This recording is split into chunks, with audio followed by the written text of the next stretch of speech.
Namaskar friends.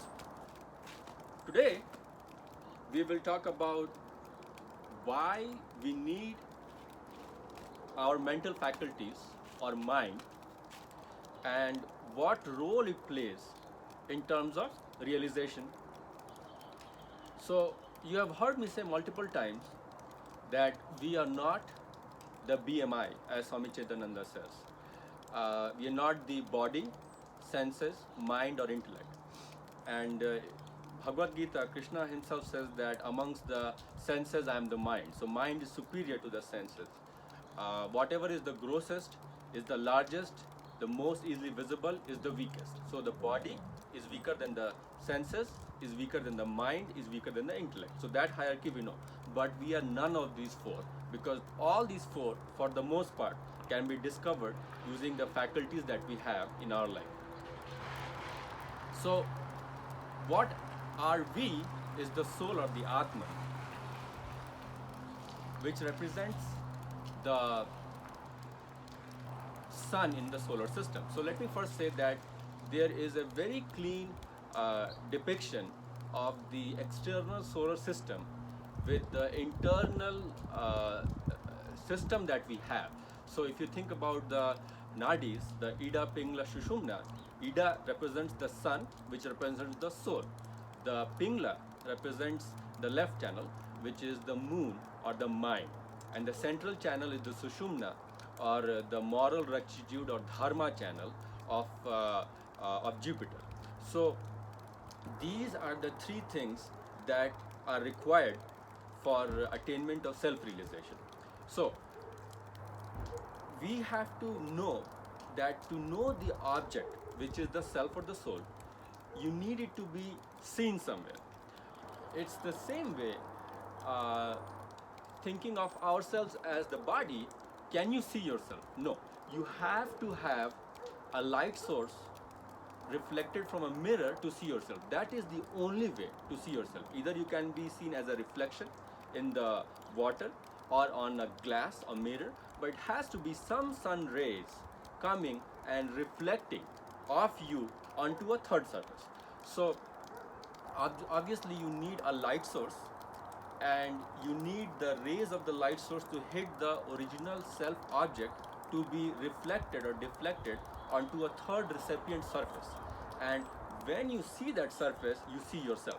So similarly, the mind is like a mirror, and you need this mirror to see yourself, and the mirror has to be clean.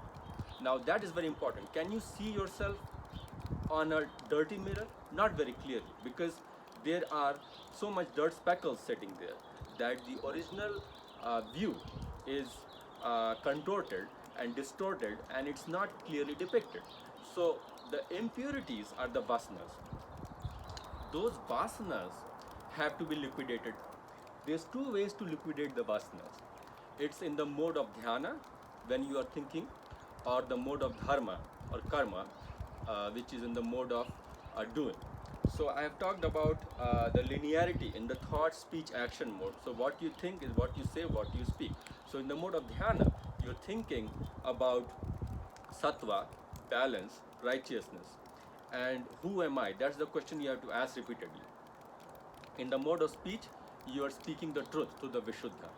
In the mode of action, you are acting, thinking of what is the right thing to do, abandoning your selfish gains and what is in it for you. So when you act in that mode of righteousness, that is the dharma, the moral righteousness or the duty that you have. So once you have done the dhyana and the dharma, you have removed the vasanas, which are the impurities. Now how did these vasanas arise? The vasanas are the subconscious proclivities or self-limitations, if you will, that we were born with. Samskaras and vasanas are often intertwined, and they are very similar, but samskaras represents the repository of all the impressions that we have collected through our past lives, and vasanas is the tendency to act out those samskaras once the mind is left to run amok, which happens all the time. So you can think of the mind or the vasanas as a glacier, and the glacier will slowly melt and go into to form a riverbed through which it will flow down as a river to meet the ocean.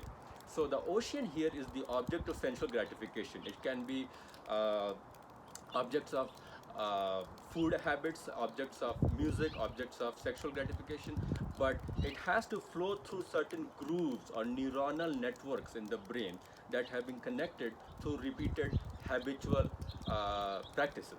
So the Vasana is the glacier which is slowly melting once you think about it and going through those grooves or the neuronal networks of the riverbed to go and merge into the sea. So it's very hard to get rid of the vasanas until you stop thinking about them.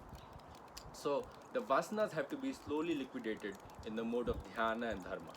And there are three kinds of vasanas that usually exist. One is called lok vasanas, which we can call peer pressure. Basically, this is the vasanas that one develops because he thinks this is the natural thing to do because the 99% of the world is doing it. Be it marriage, getting good education, raising kids, raising family, and dying. Uh, Another is Dehavasana, which is getting entangled with the requirements and the needs of the body and the senses. So becoming a sensual slave because of you are needing personal sense gratification all the time. Uh, the third is a Shastra Vasana, which is having proclivity to learning and education, and it is mostly Vidya, but actually, if you get too much of it without applying, it becomes avidya. So, it is knowledge that you are gaining for the sake of becoming and showing off to other people. To become a guru or something like that without applying the knowledge in your own life. So a person should be measured by the way they act, their dharma, and not by their shastra vasana. Because shastra vasana is uh, hankering to collect all the knowledge from the Vedas, scriptures, or even scientific knowledge without applying them in your own life when it comes to your own personal dealings. So there's lack of dharma or moral rectitude.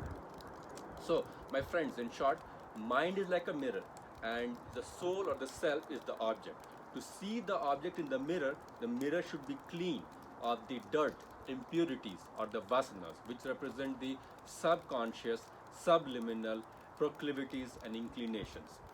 The inclinations, proclivities of the vasanas are collected from the past impressions of samskaras.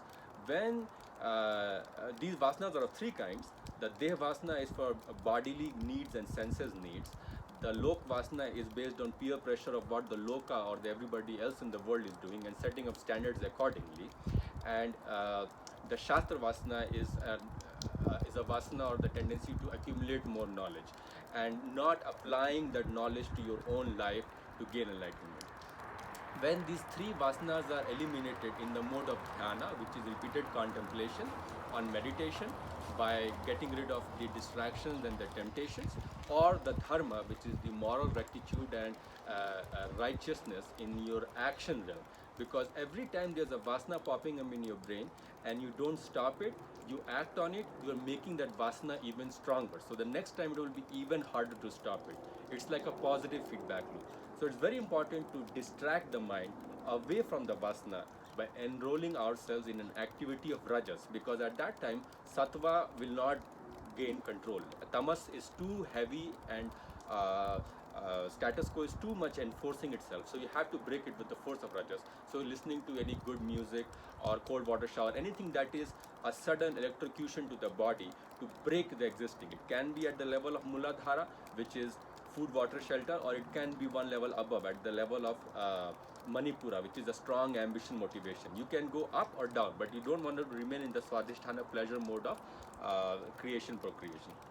So that is why the mirror of mind should be totally clean of vasanas to see the self, which is awareness or self-realization.